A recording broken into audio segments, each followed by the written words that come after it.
Eu quero compartilhar com vocês hoje a mensagem que deu origem ao livro. Eu quero que você, então, me acompanhe ali em Filipenses, no capítulo 3. Nós vamos ler os versículos 7 e 8 de Filipenses 3. Depois que a gente lê, eu vou pedir para você manter o texto aí ou aberto ou marcado, porque depois eu quero voltar nos versículos anteriores. Paulo diz assim: mas o que para mim era lucro, isso considerei perda por causa de Cristo. Sim, deveras considero tudo como perda, por causa da sublimidade do conhecimento de Cristo Jesus, meu Senhor, por amor do qual perdi todas as coisas e as considero como refúgio para ganhar a Cristo. Nesse texto, o apóstolo Paulo faz uma declaração. A declaração, ela precisa ser devidamente entendida. Ele diz: o que para mim era lucro, mudou de classificação, perdeu a posição na lista, passou a ser considerado como perda.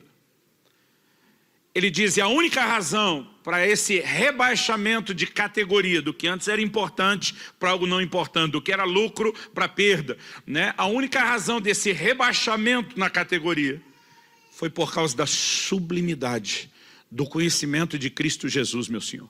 Ele diz: por amor de quem? Então ele está falando de uma descoberta que gera paixão, que gera atração. Em outras palavras, ele está dizendo: a descoberta de Jesus o colocou numa posição onde passou a ver em mim tamanho amor, tamanha paixão, tamanha fascinação e admiração por ele. E ele passou a ocupar um lugar de tão grande importância, que o que antes era importante, comparado com esse nível de importância que ele passou a ter, já não é mais importante como era antes. Na verdade, ele está falando de um lugar que pertence ao Senhor nas nossas vidas, que é o primeiro lugar, é o lugar de senhorio, mas é um lugar também de devoção, de paixão, de amor e de entrega, aonde, se o Senhor de fato assumir esse lugar na nossa vida, algumas coisas antes que tinham a sua importância, já não terão mais a mesma importância, em comparação com o quão importante ele se torna nas nossas vidas. Esse foi o texto que Deus usou há 10 anos atrás, para corrigir algo que tem sido uma chave, uma revolução na minha vida. Eu nasci e cresci num lar cristão, eu sou grato a Deus por isso, eu aprendi muita coisa sobre o relacionamento com Deus, né? Eu sou o que alguns chamariam do rato de igreja, aquele que sempre viveu nisso, e tem alguns comportamentos que nós temos, que normalmente a gente não para, às vezes, para pensar por que tem e por que age como age. Mas há momentos onde Deus precisa apertar melhor os parafusos e trazer alguns ajustes. Então, a história dessa mensagem, ela começa há 10 anos atrás. Na verdade, antes desse confronto de Deus em fevereiro, eu tomei uma decisão em dezembro de 2007, que eu contei aqui. Eu fiz um resumo disso quando falei sobre um Deus exigente. Eu lembro que eu terminei de almoçar, empurrei o prato de lado, olhei para Kelly, minha esposa, e falei: amor, nas próximas 3 semanas, nos próximos 21 dias, eu não vou comer absolutamente nada. Eu estou tomando uma decisão, a partir dessa refeição eu já parei, eu vou entrar esse dia 1º de janeiro e vou seguir os 21 dias só na água. E até que termine essas 3 semanas eu não como absolutamente nada. Estou começando nesse momento. Quando falei isso, ela me olhou com um certo ar de preocupação. Eu nunca tinha feito nenhum jejum maior do que 2 semanas. Eu lembro que a pergunta daquele foi: Deus te pediu isso? Tipo, você não está indo longe demais? E eu falei para ela: não, Ele não me pediu. Eu vou fazer porque eu quero. E eu falei para ela: eu quero mais de Deus na minha vida. Eu quero buscar a Deus como eu nunca busquei antes. E eu decidi, antes de virar 2007 para 2008, que 2008 seria o ano da busca, que eu ia buscar a Deus como eu nunca tinha feito na minha vida. E o jejum era apenas uma das coisas que eu queria ir além. Na verdade, eu li a Bíblia várias vezes naquele ano de 2008. E para que eu pudesse cumprir o que eu me determinei a fazer, eu comecei a fazer as contas. Quantos capítulos tem a Bíblia? Quantas vezes eu ia ler a Bíblia? Então, aquela quantidade de capítulos, vezes aquela quantidade de vezes, dividido pelos 365 dias do ano. E eu tinha uma cota mínima de leitura todos os dias, que se acumulasse ia dar trabalho. Então, eu comecei com determinação, dizendo: eu vou cumprir a meta, eu vou gastar tempo em oração. E entrei buscando a Deus para valer. Fiz os 21 dias de jejum. Depois que o jejum terminou, continuei o ritmo da oração, da leitura bíblica. E nós estávamos ainda no começo do ano, meados de fevereiro. E tivemos uma reunião né? Nossa reunião com líderes, há 10 anos atrás, ela acontecia na sala de cima que as crianças usam hoje antes de sair para as classes. E naquele momento, era só para a gente fazer uma oração e já entrar na nossa conversa, no nosso treinamento. A gente não tratava aquilo como um culto. Enquanto nós orávamos, alguém passou a mão no violão e cantou uma canção do Marcos Witt. Eu te busco, te anelo, te necessito. Quando a gente estava cantando aquilo, sobre buscar Deus, anelar Deus, né? Alguma coisa aconteceu assim de muito diferente. Eu não sei como foi para todo mundo. Para mim foi uma experiência única, singular, um marco de Deus na minha vida e na minha história. Eu sei que alguma coisa aconteceu para todo mundo que foi generalizado. Todo mundo começou a se prostrar, ajoelhar, deitar para o chão, alguns sentavam e era um choro generalizado. Eu comecei a chorar e eu não sabia porque eu estava chorando, mas eu chorava quase convulsivamente. Eu comecei a perceber enquanto chorava um sentimento de arrependimento se formando dentro de mim. E o sentimento de arrependimento era por não estar buscando a Deus como deveria. E eu queria estar aqui te contando que eu me entreguei, falei, é verdade. Mas uma hora que eu percebi em que direção a coisa estava indo, foi mais forte do que eu. Eu não consegui controlar ou evitar aquela reação. Na verdade, eu fui indignado, quase revoltado. Eu tinha acabado de fazer o maior jejum da minha vida. Eu estava lendo a Bíblia e orando, mas assim, dedicadamente. E de repente me vem esse sentimento de que eu não estou buscando como deveria. Eu não verbalizei, porque a gente não tem coragem de falar com Deus desse jeito, mas para Deus você não precisa verbalizar. Você pensou, Ele já sabe. Na verdade, antes de você pensar, Ele já sabe. O salmista diz, a palavra ainda não me chegou à boca e tu já conheces. Então quer dizer, pensa numa relação transparente com Deus, é a nossa. Ele é o Deus onisciente, presciente, não dá para esconder nada. Então mesmo não tendo coragem de verbalizar, eu sabia que Ele estava ouvindo. E aquele sentimento foi, se isso não está bom, quando é que vai estar bom para você? Porque o que eu senti era uma cobrança de que a performance não estava boa o suficiente. E naquele momento o Senhor me respondeu, e essa frase ela virou o tema da mensagem, ela virou o tema do livro. A frase que o Espírito Santo falou no meu coração, naquele momento de choro, de visitação de Deus, foi até que nada mais importe. E diz, quando você chegar a um lugar onde eu sou tão importante na sua vida, a ponto das outras coisas perderem importância, você chegou onde eu queria. O que você está fazendo nesse momento é apenas melhorar a sua performance e não necessariamente aumentar o seu interesse. Você está quebrando os seus recordes, está jejuando mais do que antes, está lendo a Bíblia mais do que antes, está orando mais do que antes. Mas o fato de você incrementar a performance não significa que necessariamente você esteja me buscando como deveria. Pastor, então significa que não adianta a gente orar, jejuar, ler a Bíblia? Não é isso que eu estou falando. O grande dilema que eu quero começar abordando em primeiro lugar é o dilema da performance versus paixão. Porque há uma diferença, querido, entre você melhorar a performance e você ter um coração de fato atraído por ele. Em Marcos 7, nos versículos 6 e 7, Jesus cita o profeta Isaías. Ele diz, foi a respeito de vós, hipócritas, que Isaías profetizou. Agora presta atenção, Isaías profetizou isso cerca de 700 anos antes. Aí Jesus está falando para aquela geração, você acha que Isaías falou só com a turma deles? Vocês estão envolvidos nisso, cambado. Ele estava falando de vocês. Então se a mensagem dele se estendia 700 anos depois, envolvendo mais gente, não pense que eu e você escapamos dela. Porque na verdade Isaías não falou apenas para uma geração. Ele falou a respeito do comportamento humano. Ele falou a respeito de uma área ou de um assunto onde eu e você podemos falhar e tropeçar. E o que é que ele da parte de Deus falou? Isaías diz, esse povo me honra com os lábios, mas o seu coração está longe de mim. Em outras palavras, está dizendo, a performance do culto e adoração é boa, mas o coração não está te acompanhando. Não existe paixão nesse nível de performance que você está apresentando. Então o Senhor diz, em vão me adoram. Ele diz, adoração perdida. Alta performance, baixa paixão, adoração perdida e comprometida. E de repente o Senhor começou a falar o meu coração e tudo começou a partir desse texto de Filipenses. Na verdade, pedi para você deixar aberto, volte comigo no versículo 4 de Filipenses 3. A gente leu o 7 e 8, agora vamos ler o 4, 5 e o 6. E aí você vai entender o contexto da declaração de Paulo. Ele diz, bem que eu poderia confiar também na carne. Se qualquer outro pensa que pode confiar na carne, eu ainda mais.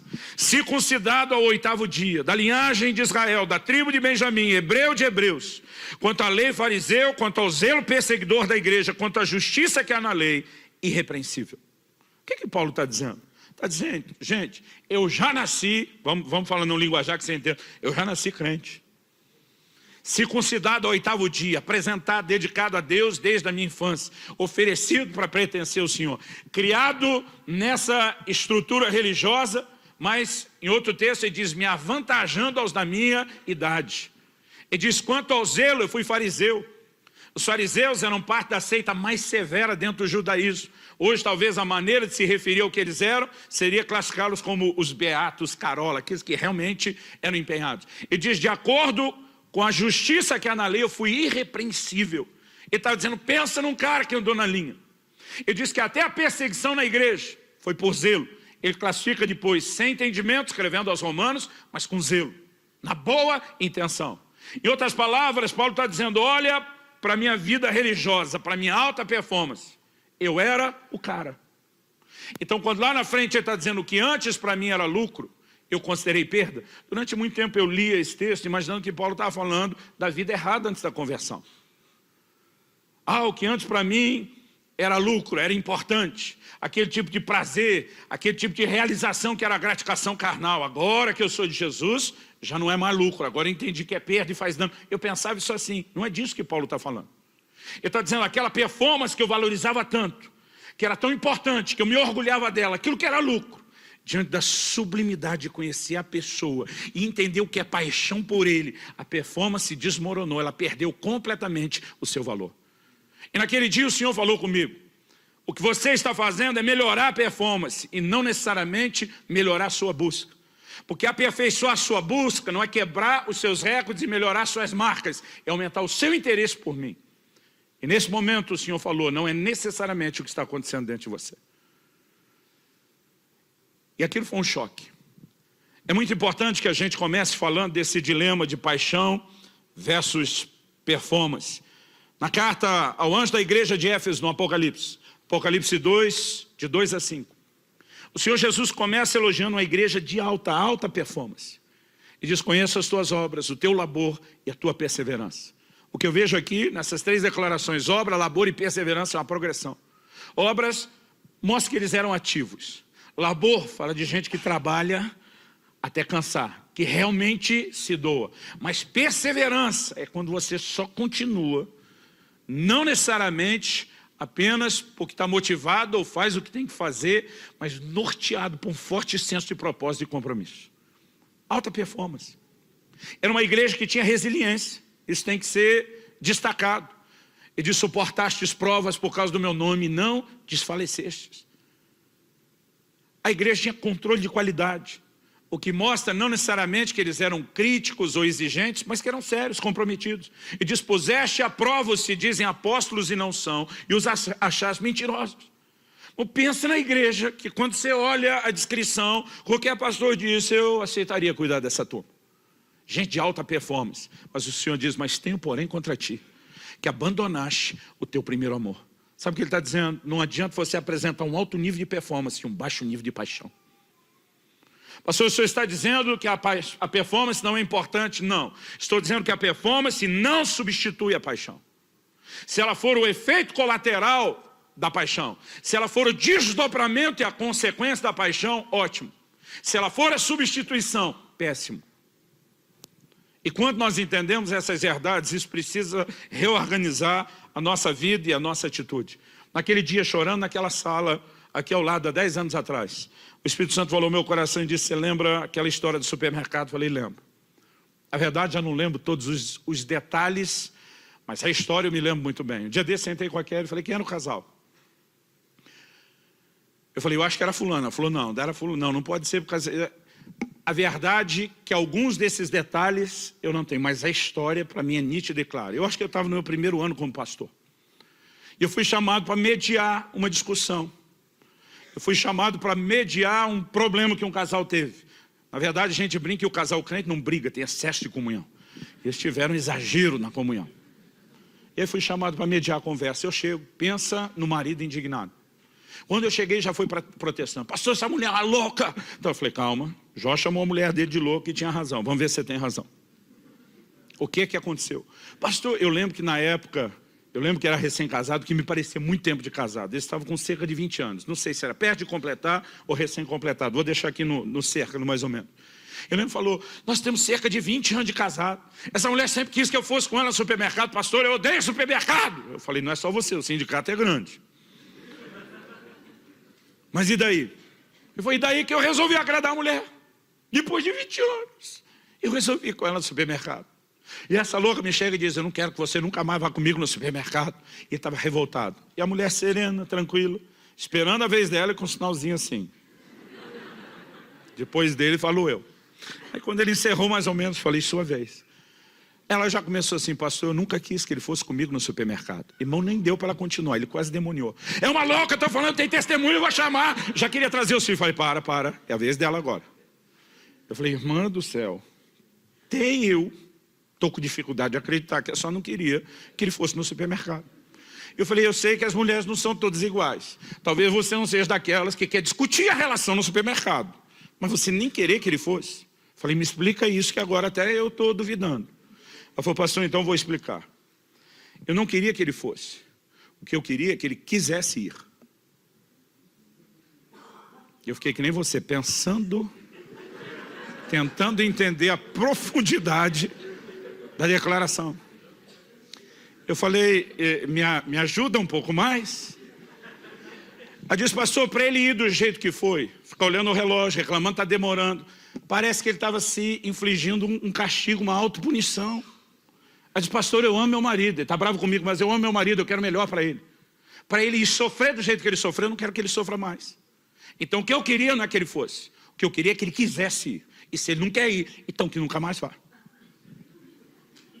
Eu tive que concordar com ela. Falei, velho, tu ganhou o alvará, a libertação que você queria, está resolvido, vamos acelerar isso. Eu achava a história divertida, mas 10 anos atrás ali o Espírito Santo falou comigo. E ele falou comigo, você lembra daquele episódio? Eu falei, lembro. Ele disse, pois bem, há um paralelo que eu quero que você entenda. Ele diz, o que eu queria não é que você me buscasse. O que eu queria é que você quisesse me buscar. Sabe, eu já vou te mostrar esse meu segundo ponto, depois de falar da performance versus paixão, que o propósito pelo qual eu e você existimos é buscar Deus. Mas Deus não quer apenas que a gente busque. Ele quer que a gente queira buscá-lo. E o que ele falou naquele dia, ao mesmo tempo que a sua intenção de ler mais a Bíblia é boa, irmão, eu tinha que ler várias vezes, mas eu não estava de folga. O dia continuava corrido. Então eu chegava em casa, depois que o dia acabava, aí eu começava as minhas horas de leitura bíblica. Eu sou um cara que eu troco a noite pelo dia fácil, eu sou notívago. Mas isso é bom quando você pode trocar pelo dia e dormir de dia. O problema é que eu estava num ritmo de vida comum, era o ano inteiro. Então não tinha como ficar madrugada, acordado e dormir até tarde depois. Então, na primeira semana é uma coisa. Eu já estava há 1 mês e meio naquele ritmo, dormindo bem menos. Então chegava ali 2, 3 da manhã, eu estava quase dormindo em cima da Bíblia. E o Senhor começou a falar no meu coração. O que você está fazendo ao só melhorar a performance é quase que se infligir uma autopunição, um autocastigo. Agora, vamos ficar aqui lendo a Bíblia e tornar esse tempo chato e enfadonho, mas vamos cumprir com o compromisso. Eu comecei a perceber que há uma diferença entre você buscar e você entender o que é buscar do jeito que Deus espera.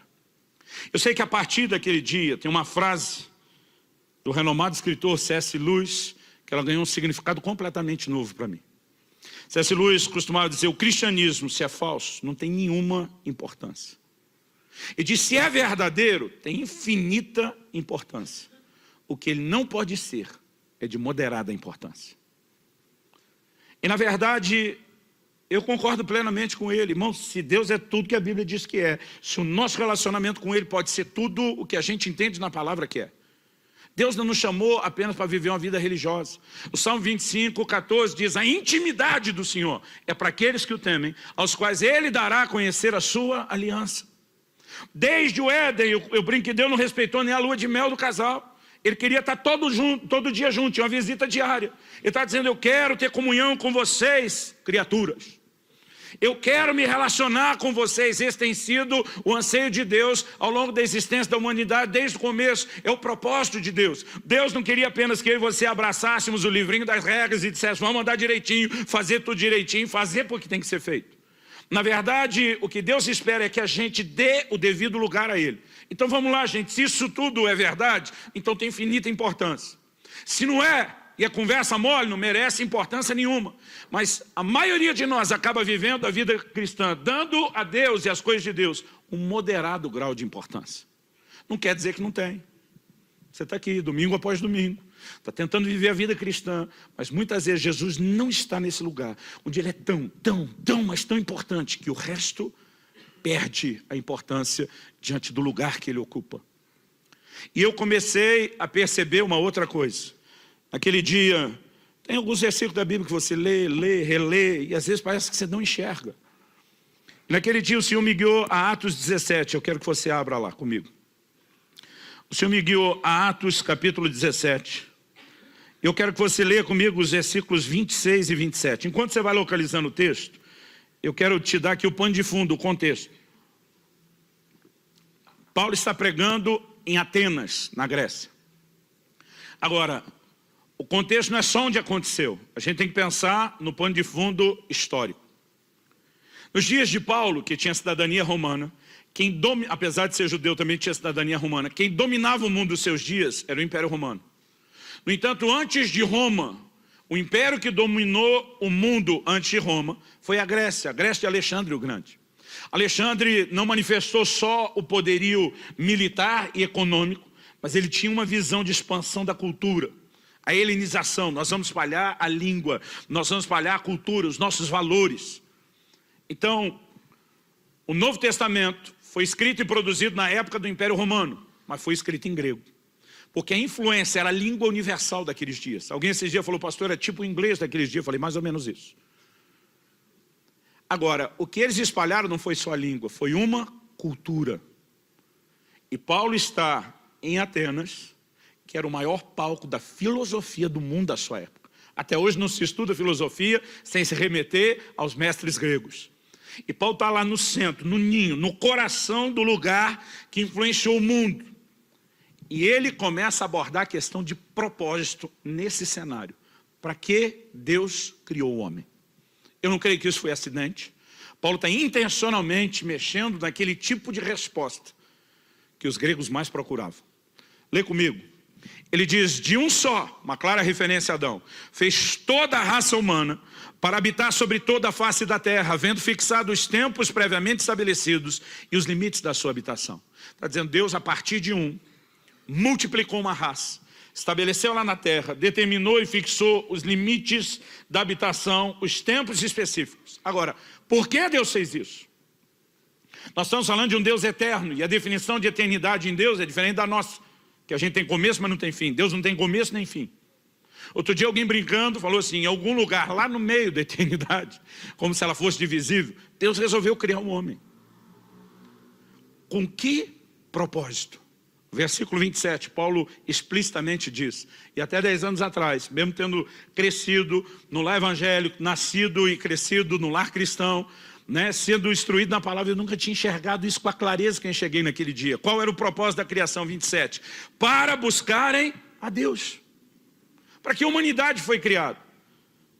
Porque eu e você, que somos parte da raça humana, fomos criados. O que é que Deus tinha em mente? Qual era o plano? Qual era a ideia? Qual era o projeto? O texto diz que era para que nós buscássemos a Deus. Então você existe para isso. Essa é a razão da sua existência. Fala para alguém perto de você, fala, você existe para buscar Deus. Agora, vamos continuar lendo, ele diz assim, para buscarem a Deus, se porventura, tateando, o possam achar. Bem que Ele não está longe de cada um de nós. O que é esse tateando? Tateando é a busca limitada. É quando você está desprovido de visão, sai apalpando. Você, como eu, já deve ter sido pego por esses blackouts, falta de luz. E a gente ficava dizendo, eu tenho certeza. Hoje a nova geração com celular não tem esse problema, né? A nossa era assim, eu tenho certeza que tem uma vela, uma lanterna naquela gaveta tal. E aí a gente saía no escuro, apalpando para procurar. Então, esse tipo de busca apalpando é a busca onde nós estamos desprovidos de visão. Nós não estamos no nosso melhor, mas é possível conseguir resultado. E do outro lado, a Bíblia diz que Deus não está longe. Em outras palavras, está dizendo, vocês são limitadinhos para buscar, mas eu vou facilitar. Eu não consigo ler e falar desse texto sem lembrar de um episódio que para mim é marcante. São muito boas memórias. De quando meus filhos eram bem crianças, ainda uns toquinhos de gente. Uma das coisas que eu gostava de brincar com eles era de me esconder e eles tinham que me achar. Mas lógico, irmão, estamos falando de umas crianças, né, que ainda eram uns toquinhos de gente, eu tinha que facilitar. Eu lembro que eu ajoelhava na frente do sofá, cobria só a cabeça com a almofada. De vez em quando eles tiravam, achei. Eu tinha vontade de dizer, grande coisa, qualquer um faria. Mas naquele momento, você tem que dizer, não, está no meu nível. Eu tenho que facilitar, porque o propósito era me achar. E eu queria que eles me achassem. Quando começou a ficar óbvio demais, porque começa a pegar um pouquinho de idade, da almofada já não tinha graça. Então eu ia para trás da cortina da sala. Eu fazia questão de não encostar na parede, mas naquela época, mesmo se encostasse, a barriga era bem maior do que hoje. E quem riu já está há mais tempo aqui na igreja, lembra disso? Então, eu fazia questão de deixar o pé aparecendo, às vezes forçava ainda o volume, empurrava a cabeça. Eu lembro de uma das cortinas que a gente tinha, não sei o nome daquilo, se é voal que chama, tinha uma espécie de renda na frente. Então, às vezes eu entrava naquilo que era quase que transparente. E engraçado era ver o Israel e a Alisson cutucando, tá ali, como se nem estivesse vendo eles, ou como se fosse difícil de me enxergar. Eu fico imaginando Deus fazendo com a gente algo parecido. Está desprovido de visão, apalpando, então não vou dificultar. Porque qual era o propósito dele estabelecer a busca? Era que nós tivéssemos o resultado de encontrá-lo. Por isso que ele diz, serei achado de vós. Agora, ele não apenas nos criou para buscar, ele não apenas facilita, apesar da nossa limitação, mas existe algo que regula essa busca, que na verdade determina se ela será ou não eficaz. Isso está lá em Jeremias 29:13. Eu nem vou abrir, a maioria de vocês conhece o texto de cor.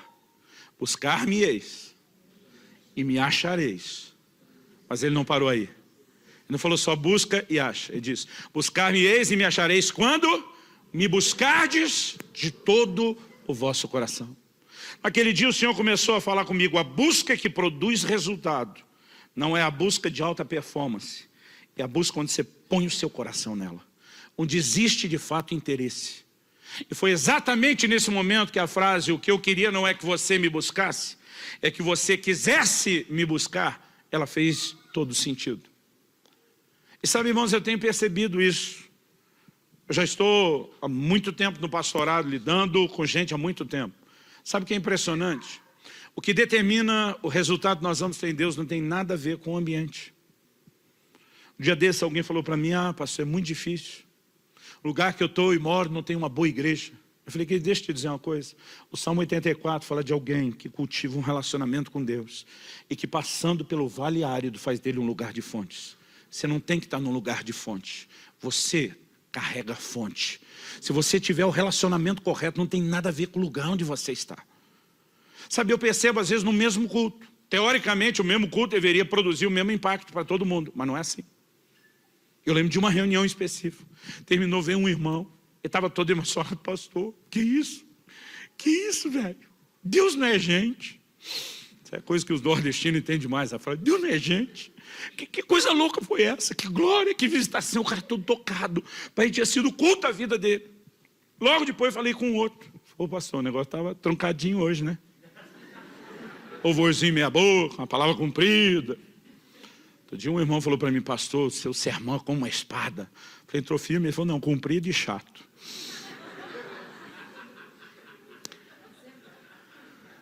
Esse estava brincando, os que normalmente pensam assim, normalmente não fala para a gente.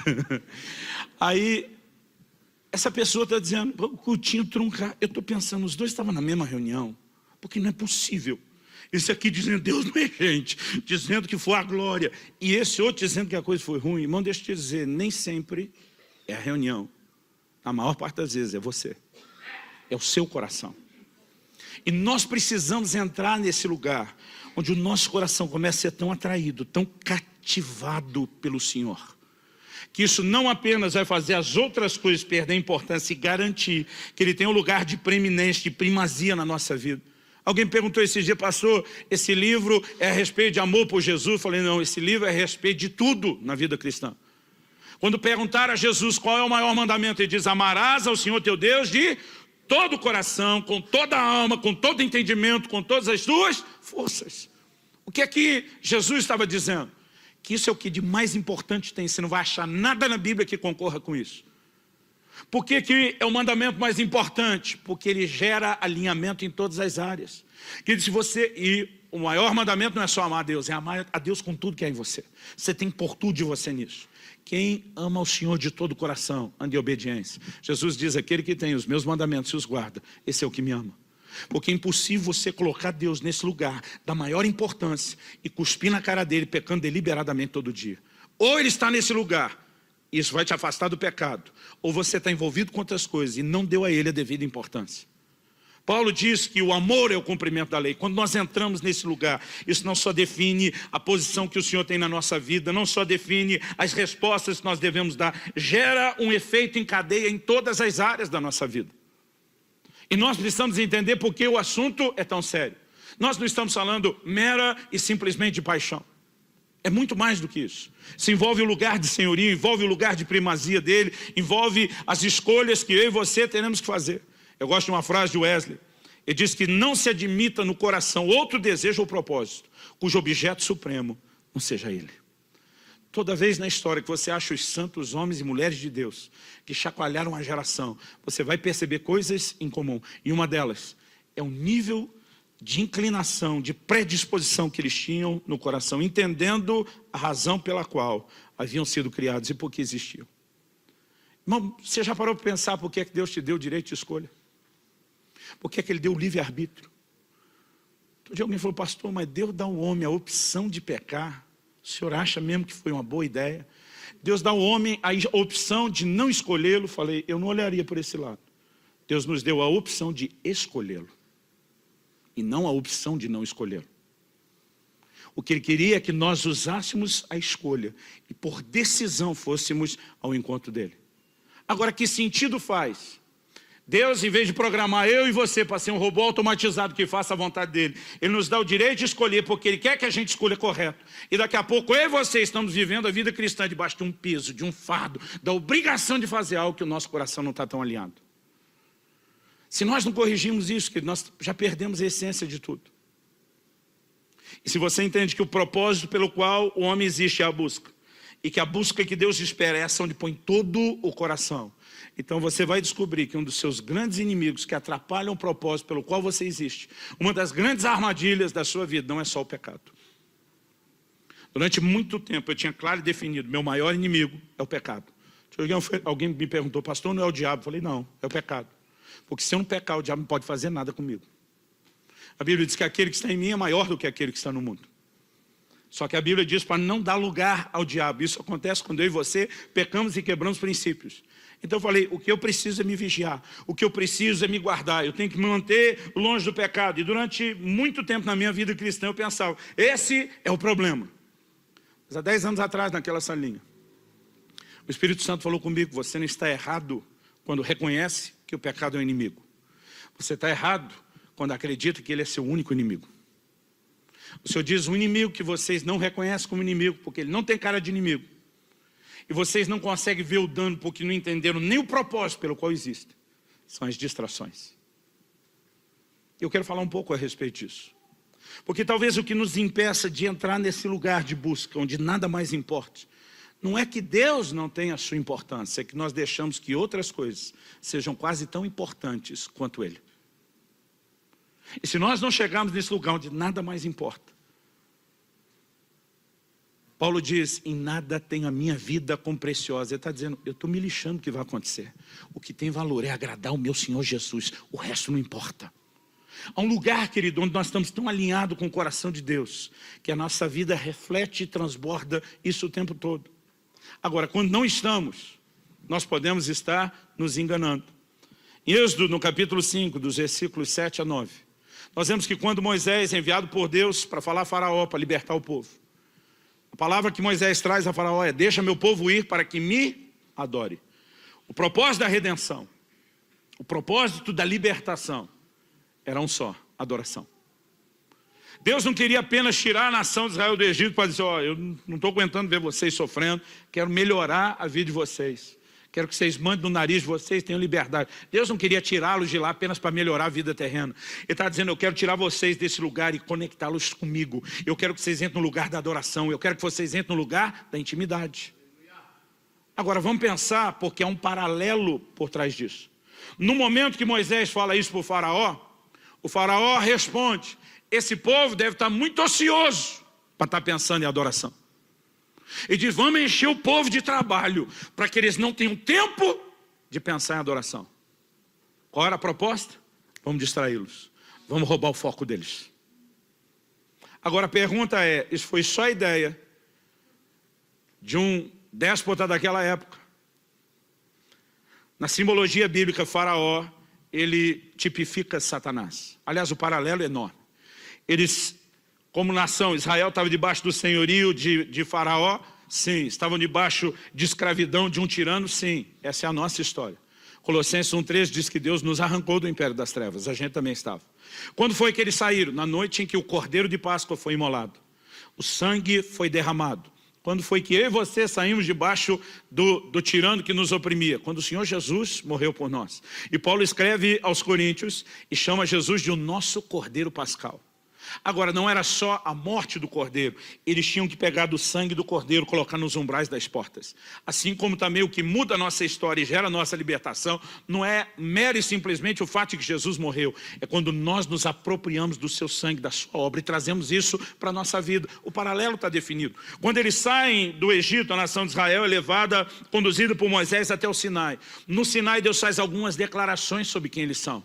Essas mesmas declarações são repetidas sobre nós, a igreja do Novo Testamento. Em 1 de Pedro 2,9, ele cita as mesmas palavras de Êxodo 19, 5 e 6. E diz, vós sois a nação santa, a geração eleita, o sacerdócio real, o povo de propriedade exclusiva de Deus. Eles estavam sendo libertos daquela escravidão para adorar o Senhor. E a gente?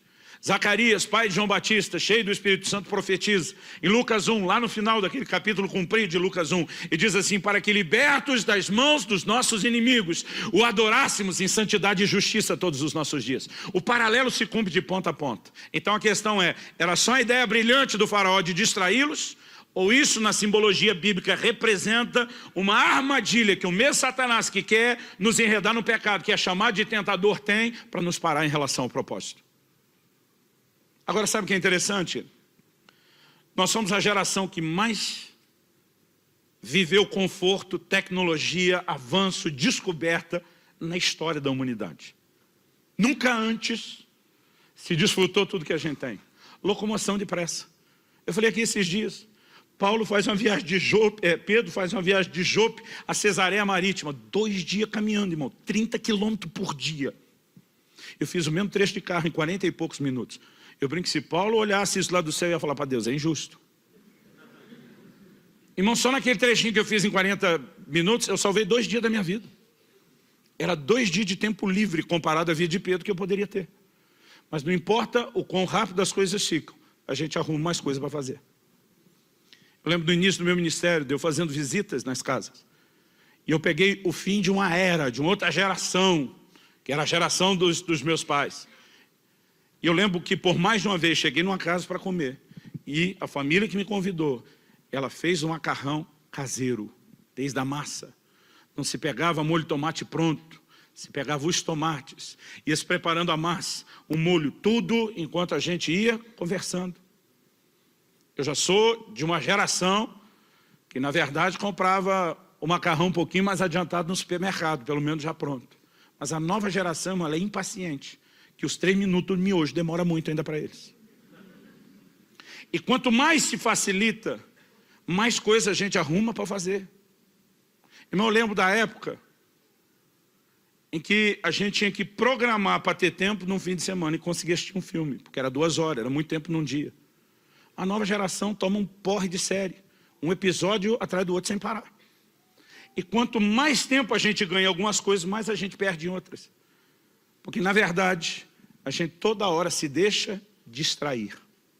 Alguém disse, um certo pregador disse, que uma das coisas boas das redes sociais. Na época, o Instagram não estava em alta como agora, e ele falou do Facebook e do Twitter. Aí ele diz o seguinte, uma das coisas boas é que quando nós chegarmos diante de Deus para prestar conta, não vai colar desculpa, eu não tinha tempo para orar. Porque o Senhor vai puxar o registro e dizer, e essas horas que você gastava todos os dias nas redes sociais? A maioria de nós não enxerga, mas há muitas distrações. Em Lucas 14, Jesus estava comendo, a partir do versículo 15 até o 20, nós temos esse relato. Jesus está comendo e alguém solta um comentário, bem-aventurado quem comer contigo no reino. Jesus aproveita o contexto, tanto da comida como do comentário do camarada, e fala de uma parábola, de uma ceia, um banquete que foi preparado. Banquete na Bíblia, querido, é mais do que comer para repor as forças no dia a dia. Fala quando se senta para celebrar algo, do tempo de comunhão, é a valorização, tem convidados. E ele preparou o banquete e convidou. E não é um convite assim, dizendo, gente, daqui um mês vai rolar, põe aí na agenda. É mais ou menos o seguinte, estou te chamando, nós vamos ter um grande banquete, vai ser tudo preparado. E naquela época, vai ser tudo preparado, se preparava mesmo do começo ao fim. Quando estiver pronto, nós vamos chamar vocês. Nós não estamos falando de dias, nós estamos falando de uma expectativa de algo que vai acontecer no mesmo dia. E quando o banquete estava pronto e mandou a notícia para os convidados, eles começam a dar desculpas. Jesus relaciona 3 desculpas. O primeiro diz, comprei um campo, não posso ir. O segundo diz, comprei 5 juntas de bois e tenho que experimentá-los, não posso ir. O terceiro, na verdade, diz, casei-me, portanto não posso ir. Se você for examinar cada uma das escusas, das desculpas, nenhuma delas é errada em si mesmo. Elas são boas, elas são legítimas. Na verdade, eu acho que a gente classificaria não só como não errada, como boa e legítima. Talvez para cada uma delas a gente poderia dizer resposta de oração, bênção de Deus, cumprimento de promessa. Nunca vi alguém tratar a aquisição de uma propriedade como problema. Pastor, ora comigo, a coisa está feia, comprei uma casa própria. Hã? Ninguém vai tratar isso como problema, irmão. O cara chega, glória a Deus, pastor. Deus ouviu minhas orações. Bênção de Deus, cumprimento de promessa. Além de não ser errado e ser algo bom e legítimo, a maioria de nós ainda vai olhar, bênção do Senhor. O segundo diz, comprei 5 juntas de bois. A gente às vezes não mensura isso, porque o contexto cultural é diferente. Naquela época, a subsistência dependia de cada um arar a própria terra onde morava. Eles não tinham comida pronta sendo vendida o tempo todo, como a gente faz hoje. A maioria tinha que, no seu quintal, plantar alguma coisa, colher aquilo, preparar a sua própria comida. Esse era o contexto. Hoje em dia, quando a gente fala de agricultores, nós estamos falando de um pequeno percentual da população, que tem grandes campos de plantio para abastecer todo mundo que não planta. E a gente é feliz que eles continuam plantando para ter comida para a gente. A maioria de nós não produz isso. A gente trabalha para ter o dinheiro para comprar de quem produz. Então nós perdemos a noção. Agora, o camarada na época ter 5 juntas de bois, 10 bois a mais, para ajudar a colher, significava o quê? Um aumento na produtividade. Aumento na produtividade significava também aumento nos ganhos. Você consegue imaginar alguém chegando e dizer, cara, ora por mim, coisa terrível, meus ganhos esse mês triplicaram. O cara aumentou a produtividade, está tendo retorno com isso? Empolgação, bênção de Deus, resposta de oração, cumprimento de promessa. Você não vai achar algo ruim naquilo. A terceira desculpa, então, nem se fala. Essa não dá para criticar, porque é a ideia de Deus. O cara diz, casei-me. Criação de Deus. Não dá para olhar e dizer, cara, você errou escolher casar. Alguns erram com quem escolhe. Mas não é a escolha de entrar no casamento em si que seja errado. Agora, o problema não é se as coisas são certas ou erradas. O problema é que coisas boas, legítimas, certas, elas podem ocupar um lugar errado. Então, comprar uma propriedade não é ruim, mas se isso se torna desculpa para você deixar de viver a essência pela qual você existe e recusar atender o chamado de Deus, então essa coisa que não é ruim, ocupou um lugar errado. Aumentar a produtividade não é ruim, mas quando isso começa a te distrair do verdadeiro motivo e propósito pelo qual você existe, então ocupou um lugar errado. Até o casamento, Paulo escreve aos Coríntios e fala de um solteiro que pode se dedicar desimpedidamente ao Senhor, enquanto o marido e a mulher não tem que agradar o outro. Ele não está revogando, dizendo, ó, Deus mudou de ideia, esse negócio do casamento não funcionou, deixa quieto, não é isso que ele está dizendo. Mas ele está dizendo, até aquilo que Deus deu, se você usar de forma errada, vai te atrapalhar no propósito para o qual Ele te criou. Então a questão não é se as coisas são certas, é o lugar que elas estão ocupando na nossa vida. É o valor que nós estamos dando a elas em comparação ao valor que deveríamos dar ao Senhor. E, gente, distração é algo que anda de forma sorrateira. A maior parte do tempo a gente não percebe. Esse fevereiro de 2008, 10 anos atrás, naquela salinha, enquanto o Senhor me corrigia e falava essas coisas comigo, Ele me chamou a atenção de algo. Ele me disse, no ano passado, você me trocou por aquele filme. Quando ele falou isso, irmão, doeu. Eu falei, golpe baixo esse. Já me arrependi, o Senhor já me perdoou, o Senhor não deveria tocar no assunto. Ainda preguei para Deus. Já pregou para Deus? Eu já dei sermão em Deus às vezes. Falei, a tua palavra diz que dos nossos pecados o Senhor não se lembra.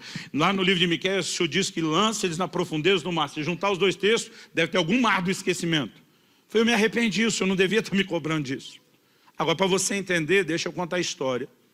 Então, a gente está indo e vindo de 10 anos atrás, agora vamos para 11 anos atrás.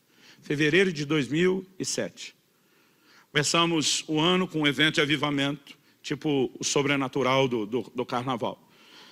O evento era quinta, sexta e sábado. Na quinta preguei eu, sexta e sábado convidei um outro amigo que veio e nos abençoou muito. Na sexta Deus já usou ele assim de uma forma singular. E nós tivemos uma noite muito especial, tremenda. No final eu estava tão empolgado, falei, velho, você abençoou tanto meu povo. Foi hoje o que desejar a sua alma. Pode escolher o restaurante que você quiser. Não importa o que, não importa o preço. Eu vou te dar a melhor janta. Ele falou, quer mesmo me agradar, gordinho? Do que eu lembro a conversa do jeito que aconteceu na época. Falei, quero. Ele falou, esquece a comida. Nós comemos algo rápido, simples e barato. Mas quer me agradar? Eu estou doido para assistir um filme. Falei, cara, eu estou vários dias na estrada, correndo, um batidão, não paro, não tem tempo para relaxar. Mas ele falou, você sabe o que é viajar. Eu não quero assistir o filme sozinho. Eu queria companhia. Você não viu um filme? Eu falei, vejo. Era na época em que a afinada locadora ainda existia. E nós passamos numa dessas locadoras, ficava aberta até mais tarde. Reservamos, peguei, aluguei o vídeo, fomos comer. Enquanto comia, tomei uma decisão. Marciano estava com a gente, falei, cara, nós vamos assistir o filme na sua casa. Sua televisão é melhor, você tem um surround melhor. Nós vamos baixar, o time está grande, nós vamos baixar todo mundo para lá. E descemos lá para o sítio cercado. Quando nós chegamos, estava todo mundo se acomodando na sala, esse pastor que já tinha estado na casa onde o Marciano morava na época, falou para os meninos da banda, louvor, estava com ele, falou, vocês já conhecem a sala de oração que ele tem aqui? O Marciano fez uma sala de oração naquela casa que era assim, espetacular. Eles, não, Marciano falou, então mostro para vocês, já foi todo mundo levantado, eu falei, ninguém vai a lugar nenhum. Eu falei, nós viemos aqui para ver filme. Pensa numa coisa que eu tenho vergonha, gente. Qualquer crente falando isso era feio, mas o pastor de vocês falando isso. Mas não parou aí. Eu falei, se nós entrar naquela sala, vocês sabem o que é que vai acontecer. Nós vamos começar a orar, não vamos parar, não saímos mais de lá e não vamos ver o filme. Eu não percebi, irmão. Não é que eu não percebi que eu falei, eu lembro que eu falei. Eu não percebi o que eu fiz. A turma na hora voltou, quem já estava saindo voltou, sentou e assistimos o filme. Agora pensa na desgraça do filme ruim. Ruim! Com muito esforço, o nível de produção de Hollywood, um 3.8, de 1 a 10.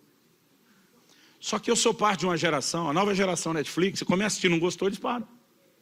A nova geração não era assim, você dizia, eu fui lá na locadora. Eu gastei tempo para ir lá, tempo para escolher o filme, eu paguei. Então, você insistia. Então, às vezes, você dizia assim, vai melhorar. Mas não melhorava, só piorava. Várias vezes, um parava e dizia, gente, esse lugar não vai nenhum, vamos parar. E o outro dizia, não. Se não melhorar, pelo menos vai despiorar. Aí o negócio já estava no meio, a gente passando raiva, alguém disse, nós pagamos, tá ok. É a geração que ia até o fim.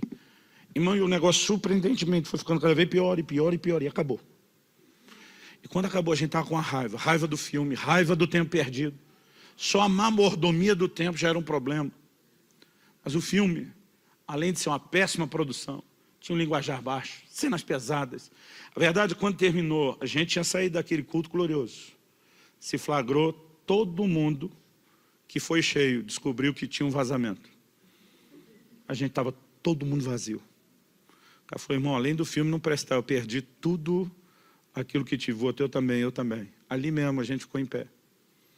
E a gente teve uma assembleia solene de arrependimento. A gente orou, pediu perdão para Deus. Eu acho que eu estava com o sentimento de culpa pior, porque eu ficava lembrando, ninguém vai a lugar nenhum. Quer dizer, foi mal. Esse dia, um ano depois, o Espírito Santo falou, você me trocou, quando ele estava falando de distração. Você me trocou por aquele filme. E eu me defendi. Eu falei, não vale, eu já me arrependi. E ele me falou, um ano depois só, ele falou, você só se arrependeu porque o filme foi ruim.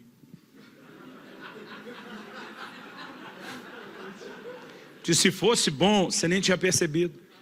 E diz, na verdade, não foi a única vez que você me trocou. A questão é que nas outras você nem percebeu que fez a troca. Irmão, não estou falando contra entretenimento. Não estou dizendo que você não possa ver filme ou seriado. Embora acredito que a nova geração teve muita dificuldade de entender declarações de homens de Deus como Leonard Ravenhill. E dizia que o entretenimento é o substituto diabólico da verdadeira alegria. Muitas vezes eu e você estamos tentando preencher alguma coisa que não será preenchida no entretenimento. E repito, não estou falando contra ele. Mas nós somos parte de uma geração, que é a geração do entretenimento, que não desliga.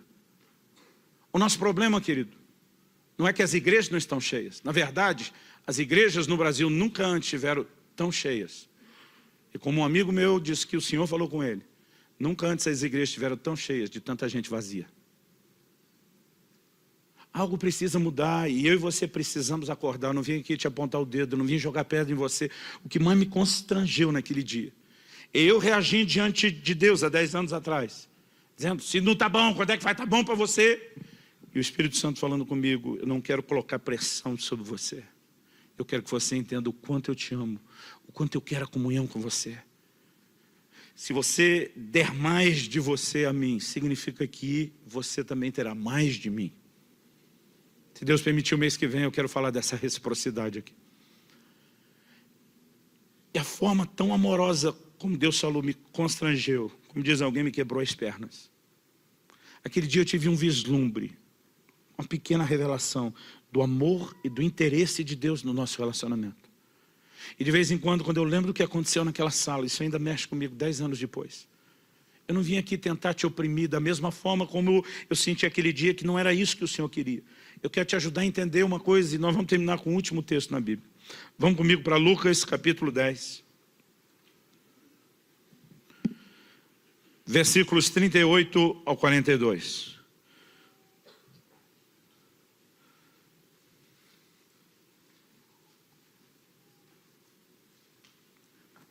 O texto diz, indo eles de caminho, entrou Jesus num povoado.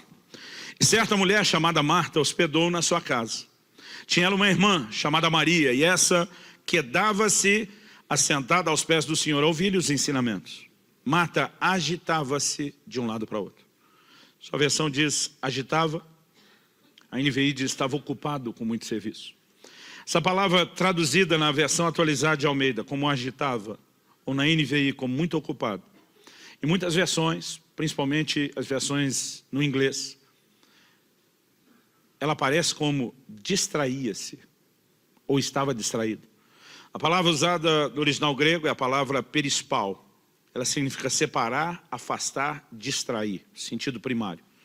O sentido secundário ou de metáfora é entrar no estado de estresse mental, estar distraído. Ao mesmo tempo que fala de estar super ocupado, bastante atarefado, a ênfase também está na distração. Fala não só de alguém que está ocupado com algo, mas está ocupado com algo a ponto de não poder se ocupar com a outra coisa. Então o texto diz, Marta distraía-se de um lado para o outro, ocupada em muito serviço. Então se aproximou de Jesus e disse, Senhor, não te importas que minha irmã tenha deixado que eu fique a servir sozinha? Ordena-lhe, pois, que venha ajudar-me. Qual a indignação de Marta? E a gente costuma jogar pedra em Marta, mas irmão, eu entendo Marta. Se você receber Jesus encarnado, carne e osso, na sua casa, você oferecer qualquer coisa para ele? Eu fico imaginando a preocupação de receber bem o Senhor. Quando Kelly e eu éramos ainda recém-casados, o desafio dela era enorme. Ela estava terminando a faculdade, ela estudava de manhã, trabalhava à tarde para me ajudar a manter a casa e me acompanhava nas coisas do ministério à noite. Eu falei, amor, não é justo você desdobrar dessa forma. Para me ajudar, eu tenho que te ajudar também. Então, assumi com ela o desafio de ajudá-la em tarefas de casa. Só fiz um acordo pré-nupcial, nunca vou passar roupa. E quebrei o pacto, irmão. Devo ter passado 10 ou 12 camisas em 20 anos. Situações de emergência. Mas eu quero te ajudar. Eu lembro de um dia que eu cheguei um pouco mais cedo do escritório da igreja. E pensei, vou adiantar as coisas do almoço. Eu estava pensando, ela ligou em casa. A gente não tinha celular. Ela liga da faculdade, um telefone público, chama no telefone de casa. E ela diz, olha, eu esqueci de tirar uma coisa que está no freezer. Se você puder fazer isso, ela diz, ainda bem que você está aí, se puder fazer isso, vai adiantando para quando eu chegar, conseguir, porque era pouco tempo para fazer o almoço. Falei, moça, está por fora, não vou tirar nada do freezer. Hoje quem faz o almoço sou eu. Ela, uau! E o que temos para o cardápio? Irmão, já tinha separado um miojo, uma lata de sardinha, que ia dar uma melhorada no negócio. Mas eu acho que eu me empolguei. E eu falei para ela, massa com peixe. Ela no telefone, uau! Eu pensei, ela sabe o marido que tem. Não estamos falando do Masterchef. Mas desligou o telefone. Depois comecei a pensar, falei, a expectativa vai subir. E vai colidir com a realidade. Mas não tinha mais como ligar de volta. Aí eu estou preparando a massa com peixe, só imaginando o que é que está passando na cabeça dela. O que é que ela vem esperando, o que é que ela vai encontrar. E eu falei, meu Deus, como é que eu saio dessa agora? E aí, para tentar aplacar o impacto da chegada, peguei lembro até hoje, umas fatiazinhas de mussarela, cobri o macarrão que eu tinha feito, dei uma aquecidinha para dar aquela amolecida. Peguei um ketchup, desenhei um coraçãozinho bem bonito. Aí quando ela entrou, ela olhou, ah, que lindo, mas dá para ver a decepção junto. Por que eu estou contando isso? Irmão, se Jesus fosse comer na minha casa, nunca que eu ia dar massa com peixe para ele. Acho que nem colocando a mussarela com o ketchup em cima, enfeitando, eu teria coragem. Eu entendo, Marta. Agora, conhecendo um pouco da dinâmica de funcionamento das famílias, conhecendo um pouco da psicologia do funcionamento familiar, eu imagino que antes de Marta chegar desabafando com Jesus, o Senhor não se importa que eu estou trabalhando sozinho, manda minha irmã me ajudar. Irmão, quando a coisa chega nesse ponto, de dizer, diz para ela ajudar, e ela está na frente de Maria, quando chega ao ponto de falar com alguém da família, como se ela não estivesse presente, a coisa está feia. Eu lembro de uma visita que eu fiz, a família da igreja me convidou para almoçar, estamos lá. Terminou o almoço, nós estamos saindo, o dono da casa está me acompanhando até o portão, falei para ele no caminho do portão, falei, essa semana eu quero um gabinete com você, nós vamos ter a conversa. Ele falou, tudo bem, a respeito do quê? Eu falei, a respeito do estado do seu casamento. Deus mostrou para você. Eu falei, não, irmão, você mostrou, você não conseguiu esconder. Ô pastor, a gente lutou tanto para esconder, o que eu fiz de errado? Eu falei, irmão, você fala com a sua mulher, mandando recado pelo seu filho na nossa frente. Menino, diz para sua mãe, o pior é que a mulher ainda respondia. Menino, diz para o seu pai. Eu falei, vocês estão na frente um do outro, conversa essa que diz para sua mãe, diz para o seu pai. Eu falei, eu nem percebi. Eu falei, eu percebi. E aí Marta chega e diz para Jesus, diz para minha irmã, a irmã está ali, na frente de Jesus. Imagina para chegar nesse ponto, ela deve ter antes, a Bíblia não diz isso, aqui é a minha imaginação santificada pelo Espírito Santo. Eu imagino ela passando às vezes atrás de Jesus, dando sinal para Maria, vem me ajudar, vem me ajudar. Imagina a Maria, sei de nada. Daqui não sai, daqui ninguém me tira. E aí lá vai a Marta indignada, porque ela pensa, o Senhor não se importa. Tipo, minha irmã, eu sei muito bem que é essa criatura, mas o Senhor, sua retidão, sua coerência, sua sensatez tem que entrar em funcionamento. Manda ela me ajudar. Eu estou trabalhando sozinho. Uma motivação de Marta era ruim? Não. Por que ela estava trabalhando? Para agradar Jesus, para oferecer o melhor para ele. Agora, olha a resposta de Jesus. Primeiro, Marta não sabia disso, mas por 7 vezes na Bíblia, Deus chama alguém pelo nome 2 vezes seguido. Só dele fala assim, Marta, Marta, se ela já soubesse disso, já ia gelar a espinha. Porque nas 7 vezes que ele chama alguém 2 vezes pelo nome, tem uma crise. Ouvi há muitos anos atrás isso do pastor Francisco, a mensagem, as 7 crises do obreiro. Aí ele diz, Marta, dá uma olhadinha comigo, versículo 42. Não, 41. Respondeu-lhe o Senhor, Marta, Marta, andas inquieta e te preocupas com muitas coisas. Entretanto, pouco é necessário, ou mesmo uma só coisa. Jesus está dizendo, no final das contas, ou como diria a geração dos meus pais, no frigir dos ovos. No final das contas, ele está dizendo, tem pouca coisa necessária, mas uma que realmente conta. Mas o Criador está dando essa dica. Só falta dizer, hashtag fica a dica, galera. Diz, tem uma coisa que realmente importa. Aí ele diz, Maria escolheu a boa parte. O que é que Jesus está dizendo? O que realmente importa foi o que sua irmã escolheu. Aí Jesus vira para Marta e diz, e esta não lhe será tirada. Sabe o que está dizendo? É ruim que eu vou deixar você arrancar sua irmã daqui. Mas não é para me agradar, sim. Se você quer me agradar, me dê o que eu mais espero de vocês. Me dê comunhão, me dê relacionamento. Sente para ter tempo comigo. Irmão, não estou falando de viver uma vagabundagem espiritual onde você só fica sentado lá. Esse episódio vem logo depois da parábola do bom samaritano. A gente tem que ajudar as pessoas. Então não é nem só trabalhar fazendo pelos outros e nem só ficar com ele. Existe uma combinação equilibrada. Ele está dizendo uma só coisa realmente importa. Irmão, se isso é o que realmente importa, por que não é tão importante na minha e na sua vida? Você pode definir o que é importante para alguém pela maneira como ele usa e administra o tempo. Como que Deus é importante para mim e para você, a gente não arruma tempo para ele?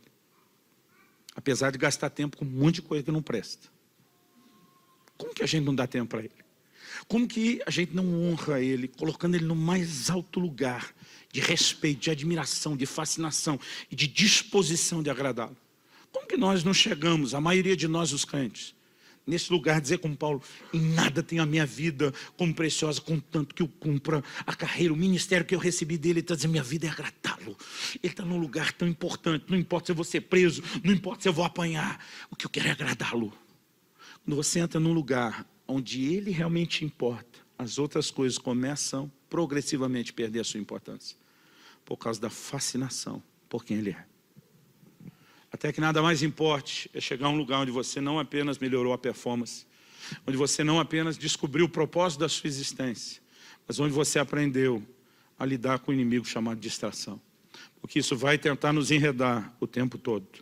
Eu quero que você fique em pé para parecer que está acabando. Continua na próxima semana, se Deus permitir. Talvez eu não use o termo ou a palavra distração. Talvez dê uma outra roupagem, use uma outra terminologia. Nós vamos explorar um pouquinho mais como essas coisas nos atrapalham. Hoje eu só quero definir que existe necessidade de conserto, existe necessidade de ajuda, de ajuste, e eu quero terminar te chamando a rever. Com rever eu quero dizer um autoexame. Eu quero que você repense pelo menos 3 coisas. E a gente arremata com isso. Primeiro, qual a motivação da sua busca? Quando Paulo diz o que para mim era lucro, virou perda, ele não está dizendo, eu arrependi de nascer, vamos mudar, interpretar o que ele falou, né? De nascer num lar cristão. Ele não está dizendo, eu acho ruim que eu fui circuncidado ao 8º dia. Ele está dizendo, o tanto que eu valorizava essa performance toda, eu já não valorizo mais. Não era a coisa em si, era a valorização da performance. A minha pergunta a você, qual é a motivação da busca? Eu me lembro de um dia que o Senhor me confrontou. Eu entrei no quarto da casa dos meus pais, o quarto que eu usava quando era solteiro, e gastava horas em oração todo dia. E me bateu uma saudade do tempo com Deus naquele lugar, eu estava emocionado. E o Senhor falou comigo, por que é que você já não gasta esse tempo que você gastava antes? Eu falei, eu casei, tive filho, o ministério cresceu. O Senhor me disse, essa é a desculpa que você usa, não é o verdadeiro motivo. E diz, o que te fez entrar nesse quarto não era mero e simplesmente os encontros que você tinha comigo. Foi porque te convenceram que esse era o preço necessário para chegar ao lugar de realização ministerial que você queria. Você queria o sobrenatural, você queria os dons, você queria as manifestações, você se enterrou aí horas todos os dias. Mas quando você alcançou aquilo que você realmente estava buscando, o quarto já não era mais tão necessário ou tão atraente. Porque você não estava apenas me buscando, você estava buscando aquilo que eu queria fazer, ou que você queria que eu fizesse. Muitas vezes a minha e a sua motivação até na busca já está descompensada. Talvez não é a performance pela performance, mas às vezes não é o meu resultado, é o resultado de Deus. E a gente tem que pensar isso. Porque até que nada mais importa é ser atraído pura e simplesmente por Ele. A segunda coisa que eu quero que você repense, Qual o nível de importância que, de fato, você dá a Deus na sua vida? Quando eu digo de fato, porque é fácil a gente na teoria falar, Deus é o que eu tenho de mais importante. Como é que você não arruma tempo para Ele? Por que você não obedece a Ele? Por que a sua relação com Ele não é melhor se Ele é o mais importante? Então, de fato, qual o lugar que hoje Ele ocupa? A gente tem que repensar nisso. Terceira e última coisa. O quanto você tem se deixado enredar pelas distrações. Repito, não estou dizendo que você não tenha direito de entretenimento. Mas a questão é, no dia a dia, o que nos enreda a ponto de aquele que é mais importante ser só quase tão importante quanto as outras coisas e não ter tanta distinção. Não é o tipo de coisa que eu espero que termine aqui e agora. Nós vamos orar. Eu creio que Deus quer fazer algo no meu e no seu coração. Mas eu espero que não termine aqui e agora. Eu espero que você não apenas adquira o livro. Eu espero que você estude, leia, medite, rumine, avalie. Questione na sua vida como estão essas coisas. Eu gostaria que o nosso tempo de oração agora fosse, antes de mais nada, você não apenas se examinando, mas se permitindo também ter o exame do alto. Além do autoexame, tem o exame do alto. No Salmo 139, 23, 24, o salmista diz, sonda-me, ó Deus, e conhece o meu coração. Tem coisas que a gente não enxerga, até que Deus mostre. Mas para que Deus mostre, a gente tem que se expor, a gente tem que se fazer vulnerável a Ele e a ação dEle. Então coloca a sua vida diante de Deus. Eu quero que você ore por alguns instantes. Talvez você precise se arrepender de determinadas distrações. Talvez você precise se arrepender porque ele ainda não é tão importante quanto deveria ser na sua vida. Mas o mais importante é que você entenda que não está colocando sobre você um peso de culpa ou condenação. Antes de você fazer essa oração, eu quero citar uma frase que eu li em algum lugar e que me chamou muito a atenção, me fez repensar. William Inge, não sei se é Inge ou Indy que pronuncia o nome dele, disse: gastarmos 16 horas por dia em contato com as coisas dessa vida e apenas 5 minutos por dia em contato com Deus, será de admirar que as coisas dessa vida sejam para nós 200 vezes mais reais do que Deus? Eu acho que a mudança começa não só em olhar para dentro do coração, mas em reprogramar a maneira como eu e você vivemos. Deus não é uma pessoa para você ter apenas um breve e rápido encontro num culto de domingo ou numa reunião de célula. É alguém com quem você se envolve todos os dias. E à medida que você se aprofunda, não apenas na performance, mas na entrega de coração, você vai descobrir que não é só Deus que conseguiu mais de você. Você vai descobrir que você começa a desfrutar muito mais de Deus. Pai, a Tua palavra foi anunciada. E nós realmente precisamos de uma obra sobrenatural do Teu Espírito vivificando, aplicando a Tua palavra no íntimo de cada um de nós. E nós oramos que isso não termine aqui agora, junto com a reunião. Nós oramos que aquilo que o Senhor começou, a boa obra que o Senhor começou, seja aperfeiçoada, que ela continue. Que o Senhor encontre em nós espaço e resposta, para que haja alinhamento, para que haja ajuste, para que haja conserto. Mas o mais importante, Senhor, que não haja apenas uma tentativa e um mero esforço de Te colocar nesse lugar. Que os nossos olhos se abram, a ponto de entrar nesse lugar de descoberta, de fascinação. E que a sublimidade do conhecimento do Senhor Jesus realmente o coloque no lugar de maior importância, a ponto de mais nada ser tão importante. Nós queremos nos arrepender diante de Ti, Senhor. Porque muitas vezes até dizemos que estamos Te amando, mas não fazemos de todo o coração. Muitas vezes estamos Te buscando, mas não de todo o coração. Muitas vezes Te honramos com os lábios, mas o coração ainda está longe. E nós não queremos apenas ser uma igreja de alta performance e baixa paixão. Nós não queremos apenas ser religiosos que não conectam de verdade contigo.